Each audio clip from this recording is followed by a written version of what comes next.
Ini cerita pertamaku buat kamu.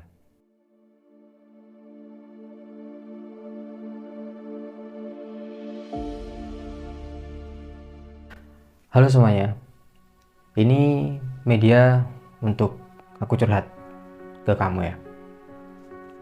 Jadi karena saya nggak tahu mau curhat ke siapa, jadi aku curhat ke kamu aja. Jadi gini teman-teman,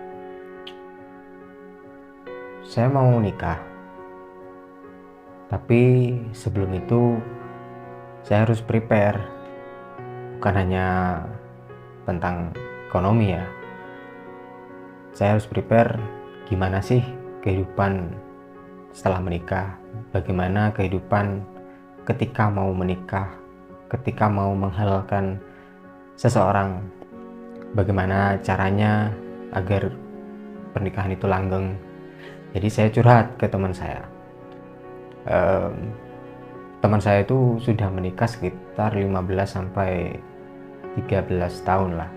Jadi umurnya memang tuaan dia ya. Setelah itu saya bertanya ke teman saya. Saya cerita dulu. Jadi teman saya ini menikah sekitar 15 sampai 13 tahun dan dia sampai sekarang masih langgeng.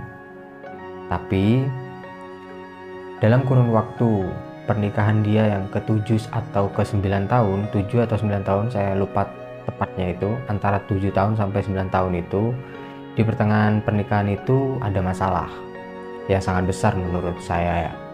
Masalahnya karena dia itu bekerja di luar, maksud saya itu dia tidak sering pulang karena dia bekerja di jauh lah, pekerjaan jauh, saya tidak mau sebut. Dan dia ketika pulang hanya beberapa hari saja. Nah, dia di tempat kerjanya berselingkuh dengan seorang perempuan dan dia punya anak.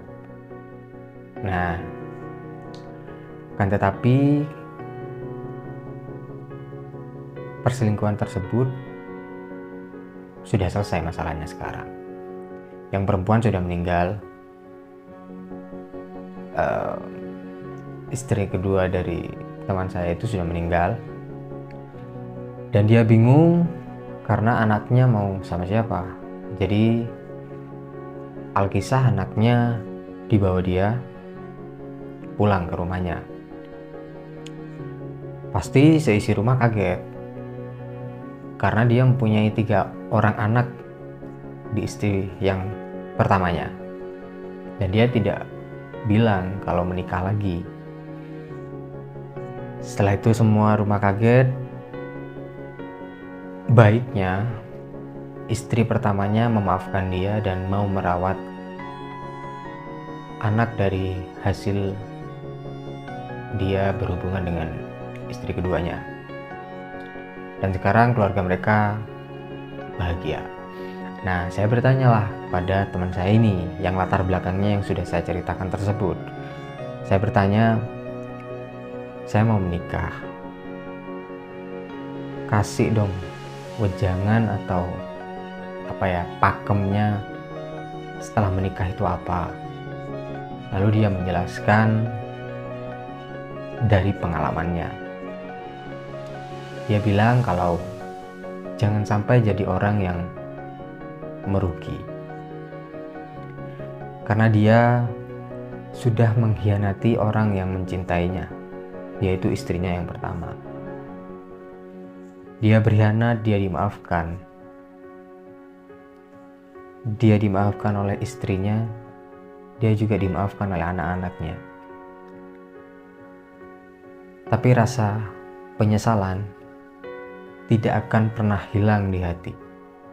Itu kata dia. Jadi jangan sampai mengkhianati orang yang sayang, cinta, tulus kepada kita.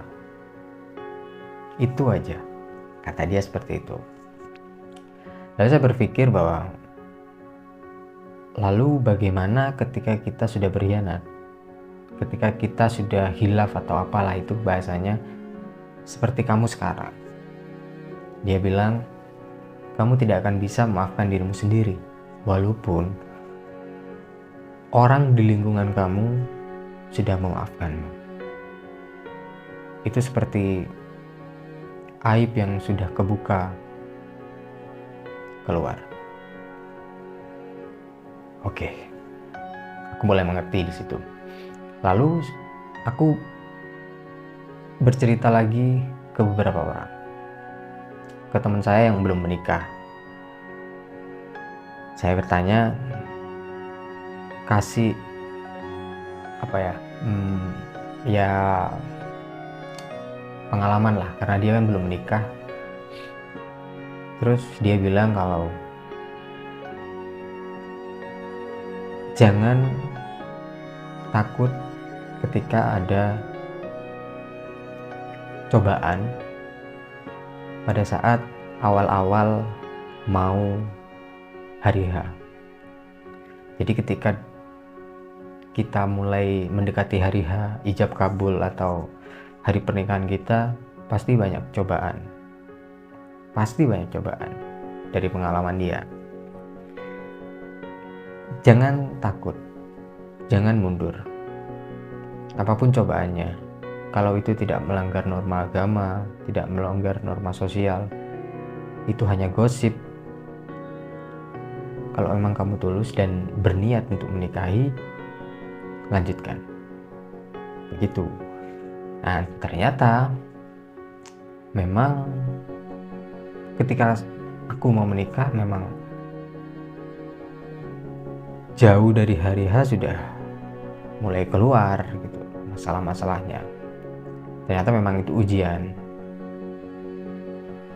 Jadi mungkin aku harus lebih banyak lagi curhat ya ke orang-orang yang punya experience atau pengalaman yang lebih lagi tentang pernikahan. Tapi kalau menurut kamu, apa sih wejangan buat pernikahan atau apa ya masukan buat kamu, buat aku, dari kamu tentang orang yang mau melangsungkan pernikahan? Tulis di komentar ya.